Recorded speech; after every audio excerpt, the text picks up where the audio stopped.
એમાં જ નહીં છું પગમાં. એટલે ભાઈ 70 વર્ષ થઈ ગયા હવે એમાં તો હતી પગમ હોમ કહો અને હવે કેટલું આખું છે તાણા આવશે તે તમારું ઘર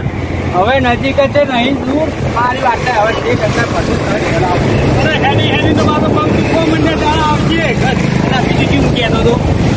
ઘરની અંદર સંડાસ બાથરૂમ બધી સગવડ તો છે કે એમને એમ તો કહો કે તમને ઘરે ભાડે નહીં લાવતો હોય સગવડ તો બધી છે ઘરમાં સંડાસ છે બાથરૂમ છે અને કેટલા રૂમ હા એક રૂમ છે મોટો હોલ છે એમ હોવા એક રૂમ ને બીજો રૂમ નહીં રહોડ બહોળ બધી કમ્પ્લીટ હોય બેન રોધવાનું હોય અરે બધું એક જ રૂમમાં છે રસોડું ને રહેવાનું ને બધું એક જ રૂમમાં. અલગ અલગ નહીં અલગ અલગ ના હોય યાર ગોમડામાં અલગ અલગ હોતા છે. ખાવાનો એક રૂમ માં ઊંઘવાનો એક રૂમ માં તો શું હતો તમે એકલા તો છો પાછળથી ડોશીને બોલાવવાની છે ડોશીના છોકરાને બદલ હોય કોઈ લઈ લેવાના મારતો એટલે ડોશી આવે એટલે પાર્ટીશન કરી દેવાનું. 2 રૂમ કરી લે તો સારું બીજું તો સારું હતું જોઈ